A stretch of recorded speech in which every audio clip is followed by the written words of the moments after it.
Hola, en esta ocasión vamos a hablar de un tema fascinante, la capacitación, pero vamos a enfocarnos a lo que es la capacitación humanista, que es la forma más integral de capacitar. A esta metodología le hemos denominado SCAP, que conforme vamos avanzando en el taller, vamos a entender y explicar su significado.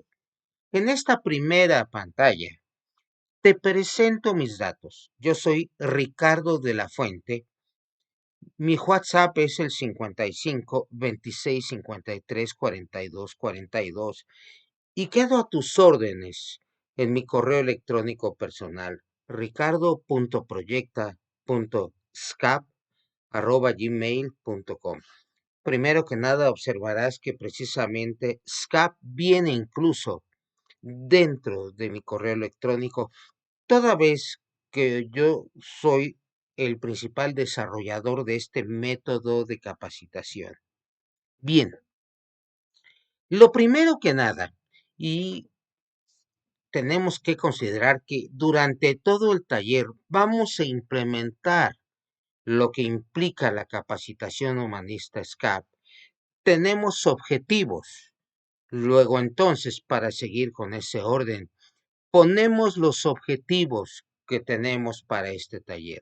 Lo primero, vas a comprender los distintos paradigmas de la capacitación y sus herramientas respectivas, con especial énfasis en el paradigma humanista del que ha derivado SCAP, que significa sensibilización, cognición, asimilación y práctica. Son las 4 fases de este método de capacitación. La idea es que tú puedas plantear la capacitación con base en los siguientes aspectos. Primero que nada, objetivos. Otra cosa que es muy importante es que conozcas o definas el perfil de los participantes.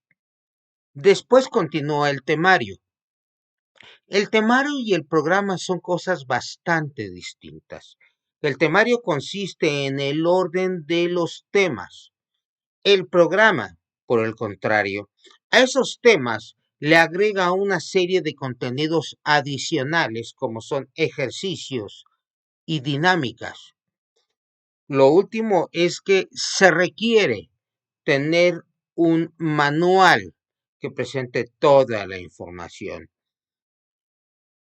Pongo a tus órdenes el manual respectivo en el teléfono y correo electrónico ya señalado. Recuerda, mi WhatsApp es 55 26 53 42 42 y mi correo electrónico ricardo.proyecta.scap@gmail.com. Otro de los aspectos que vamos a ver es la interiorización de las bases andragógicas, de tal forma que puedas comprender los aspectos motivacionales de los participantes, para así considerar sus necesidades y puntos de vista a desarrollar durante la impartición del taller.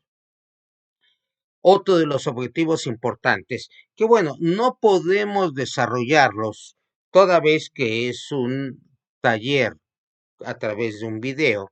Sin embargo, sí te dejamos estos objetivos porque deben ser parte de lo que tú aspires a desarrollar. Debes manejar adecuadamente los diferentes tipos de dinámicas, ejercicios y exposición teórica requeridos para el éxito de tu programa. Algo interesante es que en capacitación tenemos el vicio de enfocarnos tal vez demasiado en la exposición teórica y manejamos menos las dinámicas y los ejercicios. Se requiere la integralidad. Finalmente, tienes que reforzar el ligue afectivo del participante con su trabajo u organización, y así éste debe fortalecer la intención de aplicar lo aprendido en el taller en beneficio, primero que nada, de él mismo, pero también de su organización. Cualquiera que sea la situación, no puedes dejar de considerar al ser humano, ni tampoco la organización para la que trabaja, puesto que finalmente se involucran en una sola unidad conceptual. Algo que nosotros hacemos habitualmente es que aquí la gente exponga sus objetivos, incluyendo las expectativas que tiene del taller y los beneficios, de tal manera que se involucren desde el inicio mismo con los objetivos. Lo que sugerimos es que estos objetivos vayan más al fondo de lo que habitualmente se piden. Algo que nos ha tocado ver es que encuentras participantes que te dicen, mi objetivo es aprender más. Ese es un objetivo muy vago. Lo que nosotros sugerimos es que también liguen el taller con las habilidades que van a desarrollar en el trabajo y de qué forma las van a desarrollar. Entonces, esto le dará una involucración desde el inicio. En talleres con muchos participantes, hasta se pueden formar grupos para que pongan los objetivos que desean y esto puede hacer que desde el principio se integren perfectamente al desarrollo del trabajo. Algo que también acostumbramos a hacer y que entra dentro de la metodología SCAP es un contrato de aprendizaje. Lo primero es, ¿cuál es el compromiso del participante? Esto tiene que responder a la pregunta, ¿qué te comprometes a desarrollar en este taller? Pero también desde este punto de vista, tú mismo debes involucrarte a fondo. Y esto lo haces preguntándole al participante, ¿qué requiere de ti para que él logre sus objetivos? De esta manera es un contrato que viene de una doble vía. Él como participante y tú como instructor. Habitualmente se usan otras palabras en lugar de instructor. Puede ser capacitador o incluso facilitador.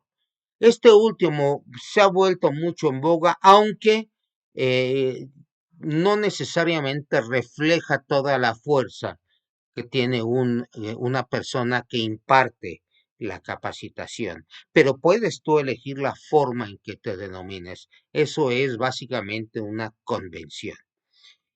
Otra de las cosas es que habrás notado que mencionamos que el método SCAP inicia con la sensibilización. Una manera en que nosotros hemos encontrado que tiene una gran efectividad es iniciar con temas que no van directamente al tema. En este caso nosotros hablamos de la asertividad, una palabra que de significar tanto ya no significa nada, porque ahora somos asertivos para todo. Es muy asertivo. ¿Y qué significa ser asertivo? Aquí nosotros lo desarrollamos y esta es una primera herramienta que se le da a él, más allá de su trabajo y más allá del taller. Eso inicia con la S de sensibilización. Hay muchos temas que pueden manejarse eh, como la asertividad u otros como inteligencia emocional o la emoción que manejen los participantes de forma habitual. Por ejemplo, los gerentes habitualmente trabajan con estrés. Hay veces que también la toma de decisiones es importante. Otra es la planeación del tiempo. Una más puede ser el temperamento. Entonces hay muchos temas. Nosotros iniciamos con ¿qué es la asertividad? Primero como pregunta para que ellos te respondan. Y ya después tú desglosas el tema. Por ejemplo, aquí mencionamos que asertividad, que es una palabra que viene del latín acertum, refleja la aceptación y afirmación de la propia personalidad, confianza en las capacidades propias y esto se logra a través del autoconocimiento, tanto de la parte racional como de la emotiva. Yo, por ejemplo, en este tema uso una analogía. Yo les pregunto, alguien me quiere decir el nombre de su carro y conforme lo que ellas me respondan, yo les propongo una competencia, ellos en su carro, yo en el mío, y les digo, si su carro es muy potente, yo les digo, ahora mejor vámonos a manejarnos en el ahorro de combustible. Si su carro rinde muchos kilometraje por litro de gasolina, entonces me enfoco en la potencia. Esto es, hay que tener conocimiento del vehículo para tener confianza en él. Y esto es similar a lo que sucede con el ser humano. Para que tú tengas confianza en ti mismo, debes tener autoconocimiento. Y esta breve metáfora nos permite dar a entender perfectamente de qué se trata el autoconocimiento. También mencionamos que la asertividad implica que cuestiones tus principios de actuación, pero sin cuestionar la autoestima personal. Esto es, tú puedes reconocer que te equivocas y eso no tiene nada que ver con la autoestima. Es común que como participante tengas errores, pero son mucho más notorios cuando eres instructor. No te preocupes. Cuando cometas un error, primero, ¿cuál es el principio de actuación que tienes que corregir o modificar? Y esto no debe llevarte a cuestionar tu autoestima. Lo primero que tenemos que saber es cuál es tu forma de reacción por tu temperamento. Esto es la emotiva biológica, lo que traes en la sangre. Ahora bien, tu reacción, ¿sí?, va a tener un impacto. Tú, posteriormente a la acción, vas a reforzar o modificar el comportamiento. Como no nos gusta reconocer nuestros errores, ¿qué vas a hacer? Vas a decir que estuvo bien tu acción.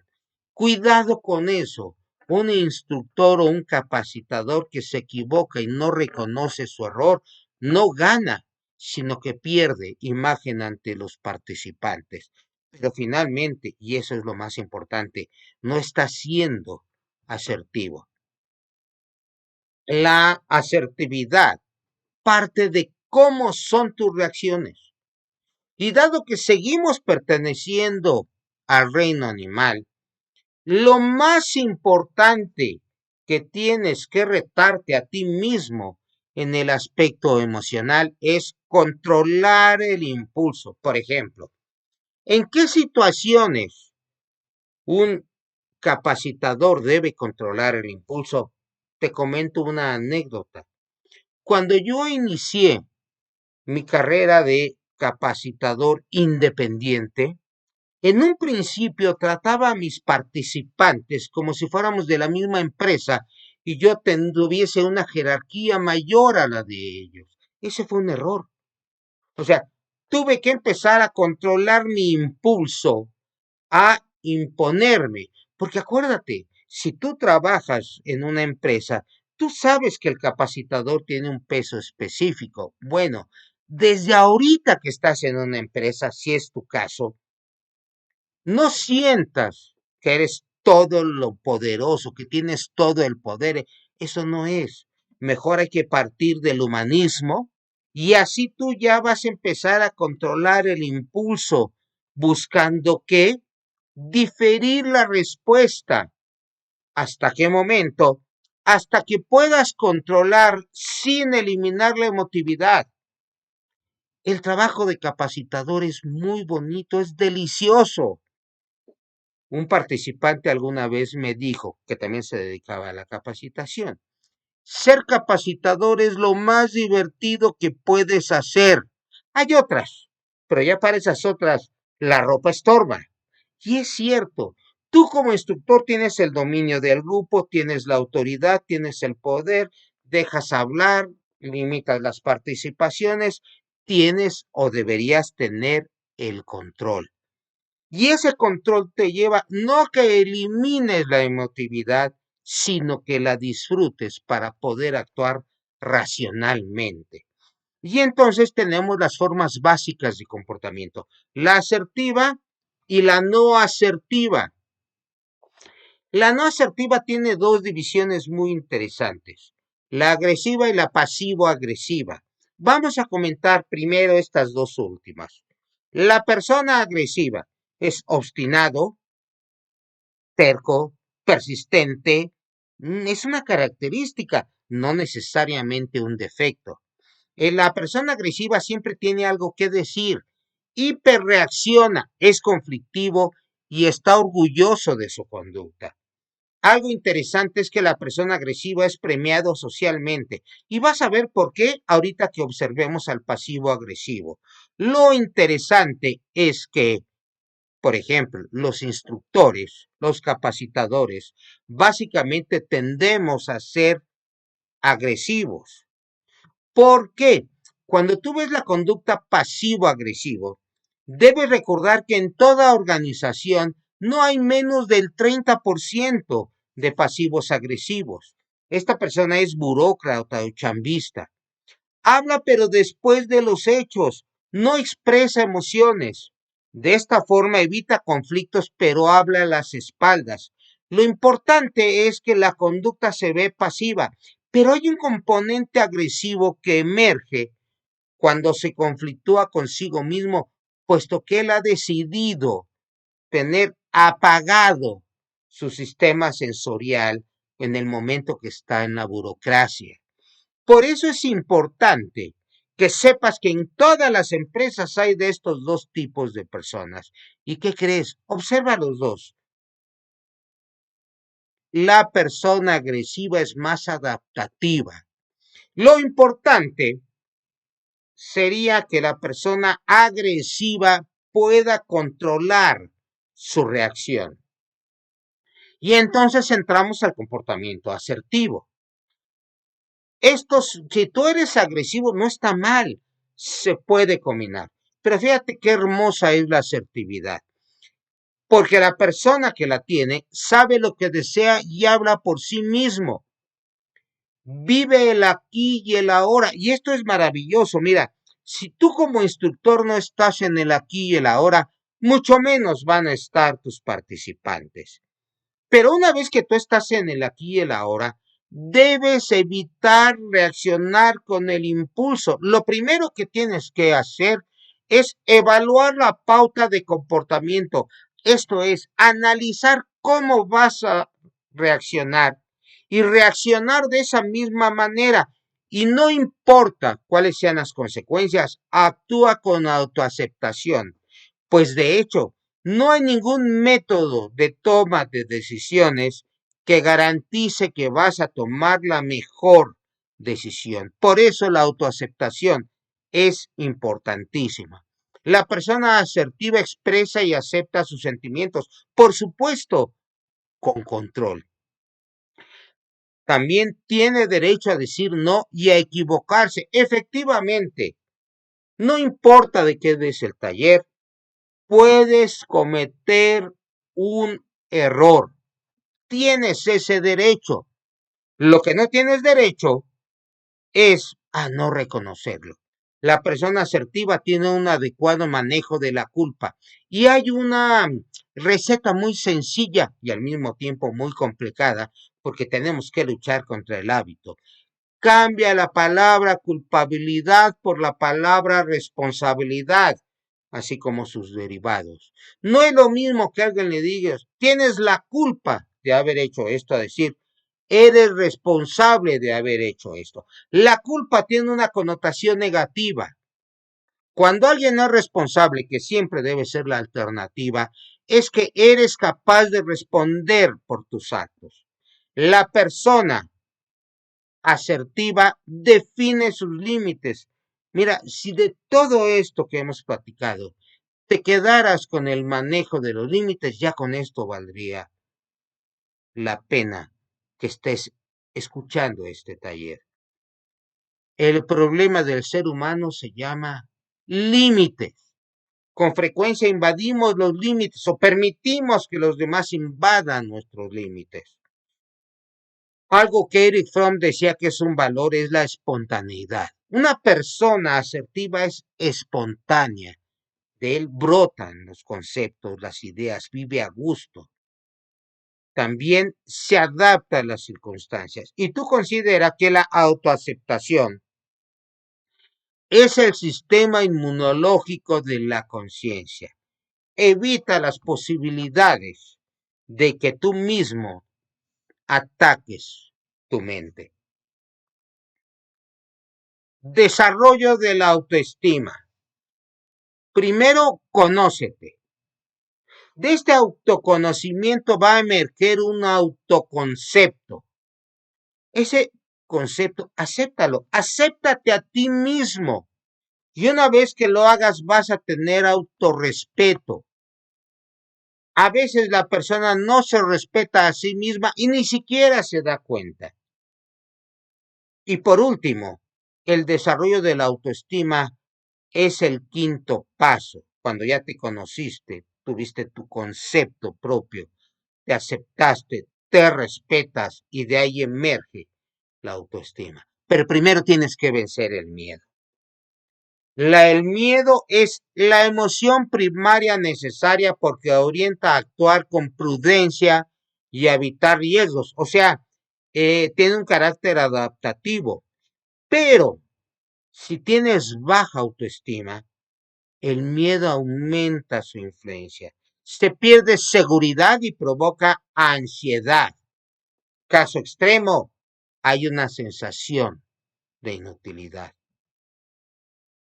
Y entonces terminamos esta pequeña introducción al método SCAP, en este caso de la sensibilidad, con el concepto de culpa, que viene de la tradición judeocristiana, en el cual la culpa tiene un componente cognitivo-conductual. La culpa es algo que te inmoviliza, ¿sí? Porque esto asume que uno no puede ser perdonado. Por eso yo tengo una receta maravillosa. No pidas perdón.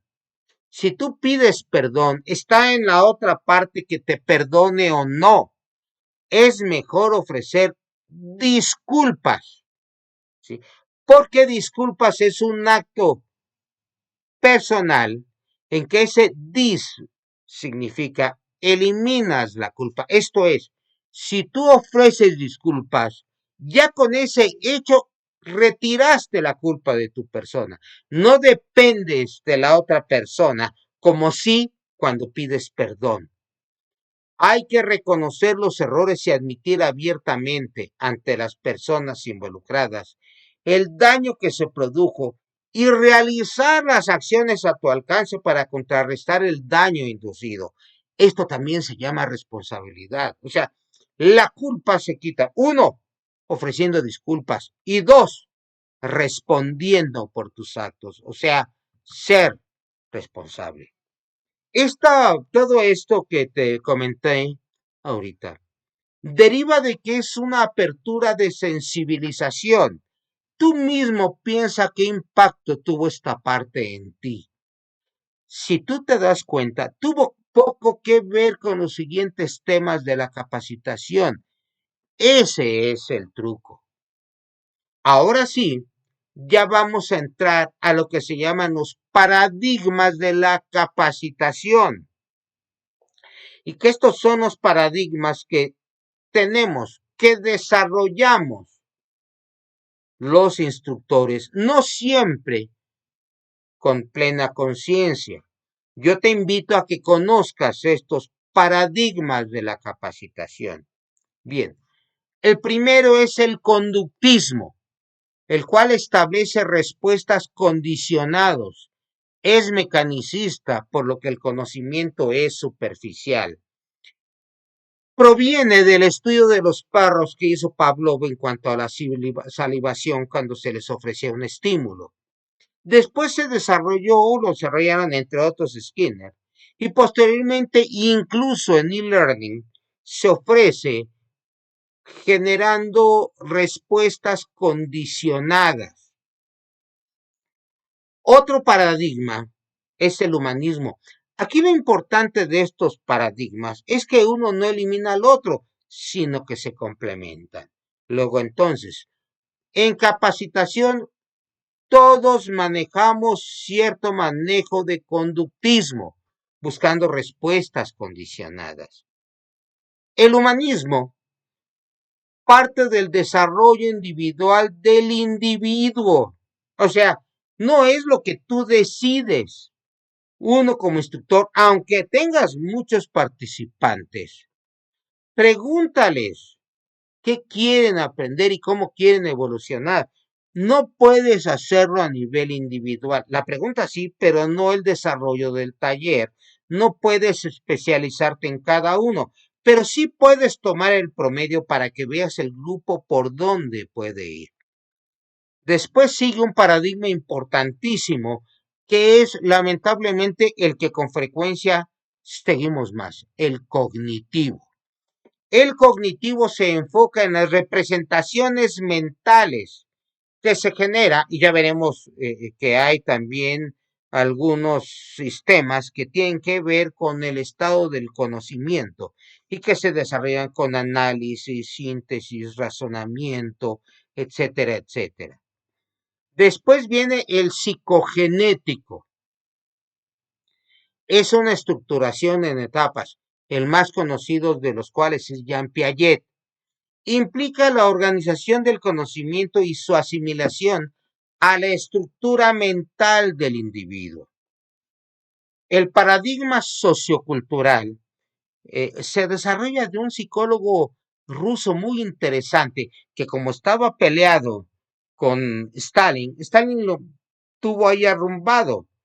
Es hasta la muerte tanto de Stalin como del propio Vygotsky, que así se llamaba este interesante psicólogo, ¿sí?, que emerge este paradigma sociocultural que habla de algo que es muy lógico, la zona de desarrollo próximo, que se fundamenta en la relación con sus pares. Y esto es interesante porque es así como aprendemos.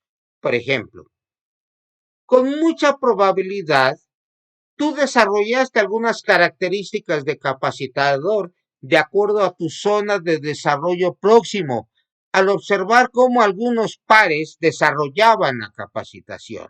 Al principio copiamos los estilos y después nos alejamos, los enriquecemos, los modificamos, los perfeccionamos. Pero siempre esto lo puedes aprovechar en tus cursos, sobre todo cuando hay personas que tienen un perfil de trabajo similar, donde algunos participantes se convierten en una zona de desarrollo próxima cuando tienen mucha fortaleza para aquellos que no tienen tanta fortaleza. Como verás, hay una serie de paradigmas de la capacitación que es importante conocer. Entonces, vemos aquí en dónde se aplica. La conductista se aplica en actividades físicas rutinarias. Por ejemplo, quien opera una máquina requiere manejar este tipo de capacitación por conducta. En humanista, hay que considerar la vocación del individuo. No vas a desarrollar a todos los individuos, pero sí puedes fortalecer y compensar los puntos débiles considerando sus objetivos. Por eso es tan importante preguntar por los mismos. El cognitivo apoya la interiorización de los conceptos para que se integre en representaciones mentales por medio de análisis. Y hay una serie de elementos, no nada más la presentación tuya, que los apoya en esta interiorización de conceptos. Está el psicogenético, se manejan esquemas, asimilación a estructuras, etcétera, etcétera, para incorporar las nuevas actitudes, los hábitos, las habilidades y conocimientos. Fíjate qué hermoso. Hay actitudes, hábitos, habilidades y también conocimientos, pero en el contexto laboral, los primeros son tal vez más importantes. En el sociocultural, tú puedes desarrollar el hábito de detectar al individuo entre el grupo para buscar su nivelación, o sea, que los que están arriba te permitan jalar al grupo y además con esto le reconoce su estatus, fortalece su conocimiento y le estás dando un lugar junto al grupo y entonces a los participantes menos fuertes van a tener el apoyo de estos individuos y entonces ya ellos mismos van a encontrar su zona de desarrollo próximo. También pensemos que la capacitación con frecuencia está sobrevalorada, porque de hecho no hay ni un solo problema que se solucionen con capacitación. Pero lo contrario también es cierto. Muy pocos, pero muy pocos problemas se solucionan sin una adecuada capacitación. Entonces, los mismos paradigmas continúan en ese aspecto. El conductista va a desarrollar habilidades físicas y las respuestas automáticas de los participantes. El humanismo va a generar la motivación y el desarrollo de actitudes positivas que emergen del interior del individuo. El cognitivo permite la congruencia de los constructos mentales del individuo y su aplicación razonada. Por eso es tan importante que el instructor esté consciente del medio ambiente en el que el participante se desarrolla. El psicogenético favorece la aplicación alineada de los dominios psicomotriz, esto es, habilidades motoras, el afectivo, o sea, las emociones y actitudes, el conocimiento, todo esto, los constructos cognitivos que desarrollamos y que también sean capaces de desarrollar hipótesis. Si no saben desarrollar hipótesis, van a tener limitaciones en el desempeño de sus labores. Finalmente, el paradigma sociocultural orienta que los participantes funcionen como grupo, no nada más en el taller, sino incluso en la vida laboral de la organización a la cual forman parte. Si ya estamos en la capacitación en acción, el conductismo, vamos a poner un ejemplo. Promoción de un producto. Ya se maneja automáticamente gracias al conductismo. Otro ejemplo, cuando un dependiente de una farmacia, de un autoservicio o de un punto de venta dispensa medicamentos o productos o mercancía, ya lo hace de manera automática. El humanismo también habla de la amabilidad. Si tú apoyas el desarrollo de esta característica, vas a llevar a que las personas sean amables en la promoción, en la venta, que se integran en la organización. Y tú vas a apoyarlos también en que desarrollen su vocación. En el cognitivo, van a integrar, ejemplo, la técnica de ventas con conocimientos comerciales. También con las campañas mercadológicas. Otro es dispensar medicamentos o mercancías considerando el tipo de producto, recomendaciones de uso, facturación en su caso y entrega del mismo al consumidor. El psicogenético. Se van a manejar objeciones con médicos o con clientes a partir del análisis en el momento, siendo capaz de encontrar argumentos que antes no se han escuchado o aprendido. Si tú ya integraste estos conocimientos, vas a desarrollar respuestas nuevas que tú ni siquiera conocías.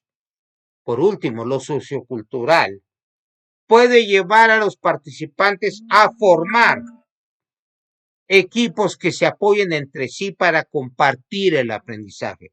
Finalmente, uno como capacitador, como instructor, debes buscar generar organizaciones que aprenden, no que se queden nada más con tus conocimientos, sino con estos paradigmas sean capaces de ir más allá. Ya una vez establecidos los paradigmas de la capacitación, podemos hablar de el proceso mismo de la capacitación. Bien, hay 3 fases. Si lo ves bien, toda actividad en la vida se divide en las mismas 3 fases, antes, durante y después. Antes. No puedes partir al desarrollo de un taller sin tener primero los objetivos. De estos objetivos deben partir los temas. En el caso particular del método SCAP, el temario parte de los aspectos cognitivos.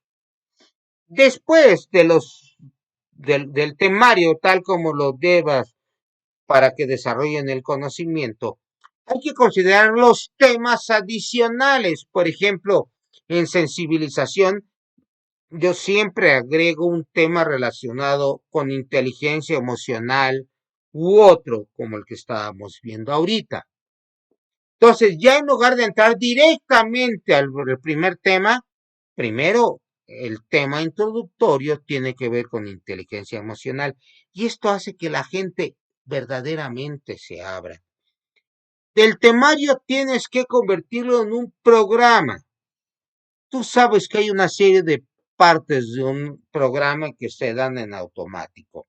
En la apertura tienes que presentar los objetivos, tú tienes que presentarte, tienes que pedir que los participantes a su vez se presenten ante los demás y entonces así preguntar los objetivos y expectativas y todo esto ya lo haces en automático, ¿sí? Después de tener entre los temas tienes que introducir ejercicios, tienes que introducir dinámicas, los momentos de evaluación, en su caso, y lo que viene en el cierre.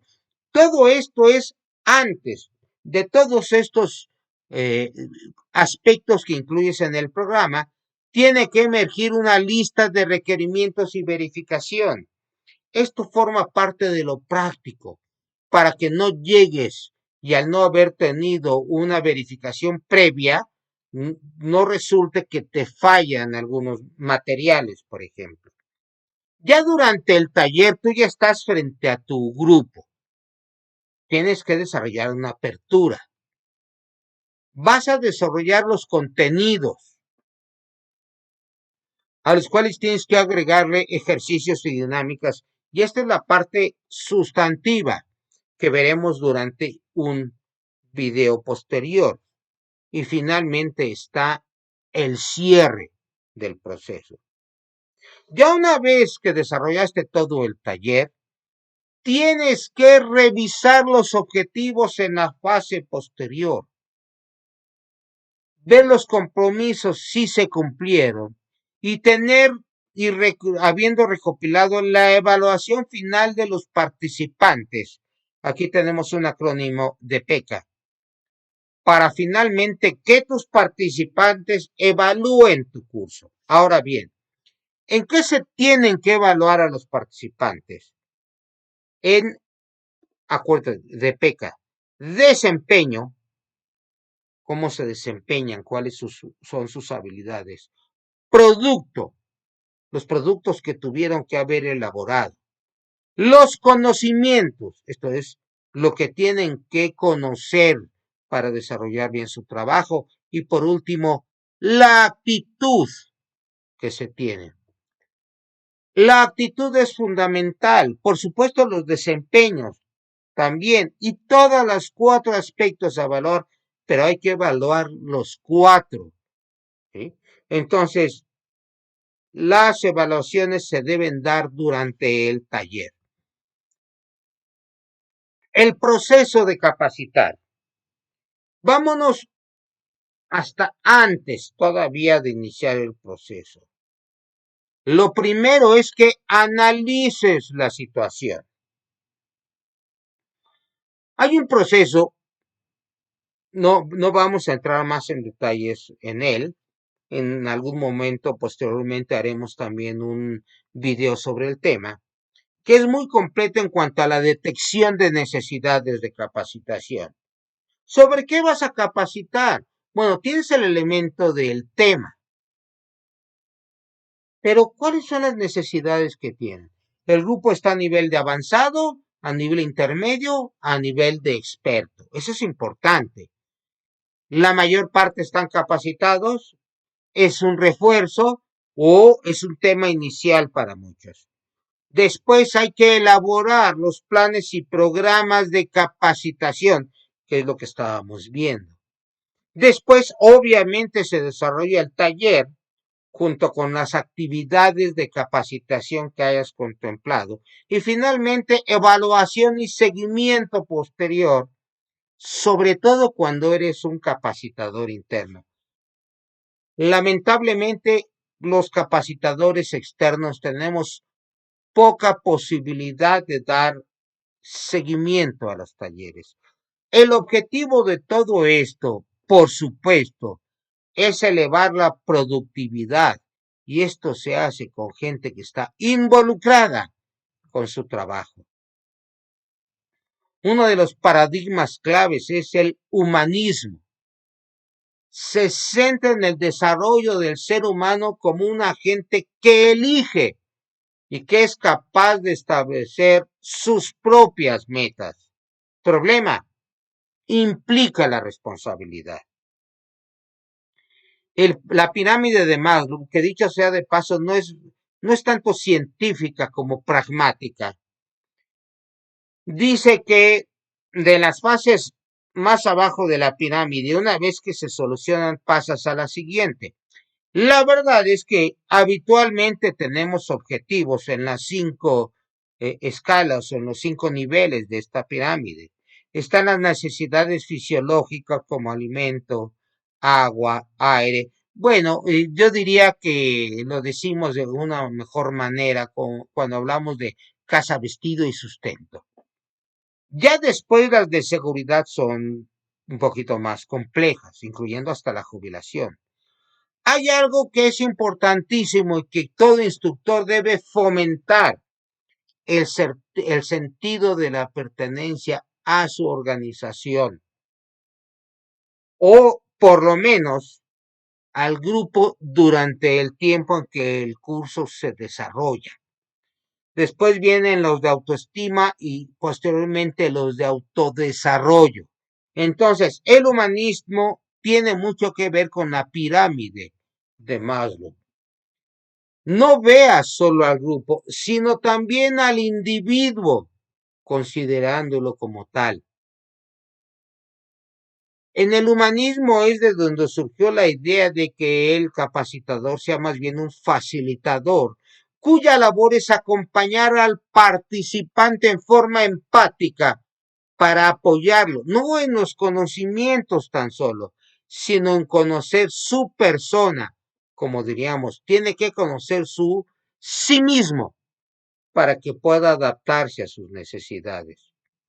Si tú involucras a las personas desde valores y emociones, se va a generar la manifestación de su individualidad, que es lo que en cierto modo buscamos. Al participante se le percibe antes que nada como ser humano, por lo que hay que potencializar lo que es distintivo de él, su individualidad, su singularidad. En el sentido más pragmático de ser sí mismo, se guía al participante para que desarrolle su propio estilo dentro de los límites necesariamente impuestos por el taller o por la organización.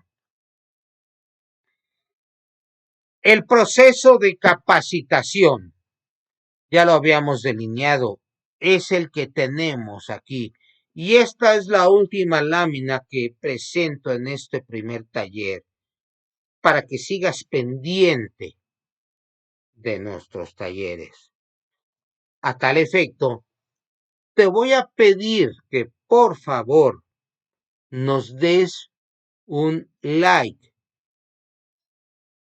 para que de esta manera llegue a más personas esta información. Por supuesto, todavía será mejor si te suscribes a nuestro canal. Y entonces, el proceso de capacitación ya lo habíamos desarrollado. ¿Se acuerdan cuando decíamos antes, durante y después? Y esta lámina, que es la última, es maravillosa porque fíjate, tenemos una serie de triadas. En la preparación del curso tienes 3 aspectos a considerar. La planeación, incluyendo materiales e instalaciones. Pero además lo que tú vas a preparar en esa planeación son tres cosas. Establecer los objetivos, manejar el temario, incorporar después en el programa los aspectos de SCAP y los otros temas que vienen en todo taller. En el durante es la fase que llamamos impartición, que nuevamente se maneja con tres niveles: apertura, desarrollo y cierre. En la apertura tienes que presentarte y que ellos se presenten, establecer los objetivos y las expectativas, en su caso establecer las reglas de operación, y algo que sirve mucho también la observación y a veces un examen es la línea base. En lo particular, yo soy contrario a que se haga un examen escrito, pero depende, si es meramente cognitivo, esto puede ser interesante. Y después viene una palabra hermosa: rapport. El rapport es bajar la tensión que hay. Y un taller, recuerda tus talleres, siempre tienen un componente emotivo de cierta tensión. Durante el desarrollo de contenidos, además, requiere ejercicios y dinámicas, son tres: desarrollo de contenidos, ejercicios y dinámicas. En el desarrollo de contenidos nuevamente son tres. Hay la exposición, lo que hacemos nosotros, lo que yo he estado haciendo, dado el medio en el que estamos, no podemos tener mucho diálogo. Pero ya te dejé mi WhatsApp e incluso mi correo electrónico. Y en el desarrollo de contenidos está la exposición que comentaba ahorita: diálogo, discusión. No te erijas en el Dios que todo lo sabe y que se vuelve catedrático. No, no, no. Que haya diálogo, que haya discusión. También ponnos a discutir a ellos. Y otro elemento importantísimo es la demostración. Finalmente, en el cierre, vas a tener resumen, compromisos y evaluación. Y acuérdate, la evaluación tiene tres aspectos, de hecho, cuatro aspectos que evaluar: desempeño, producto, conocimientos y actitud. Y ya para terminar en la fase de después, tienes la revisión, que implica reporte, la evaluación global y ajustes de tu curso. Tu curso no es perfecto. Cada que lo impartas necesitas mejorarlo. Entonces, este es un esquema general del proceso de la capacitación, pero incluyendo el concepto de SCAP: sensibilización, cognición, asimilación y práctica. No se te olvide darlos un like y sigue pendientes de los cursos que vamos a estar subiendo, que van a ser habitualmente uno con carácter semanal y no nada más de capacitación. Tenemos una cantidad muy grande de talleres. Yo en lo particular he impartido no menos de 300 temas distintos. Visítanos con frecuencia y estoy seguro que encontrarás material que te va a servir para tu crecimiento personal, siguiendo el concepto de SCAP, y profesional. Que tengas espléndido día. Yo, Ricardo de la Fuente, quedo a tus órdenes.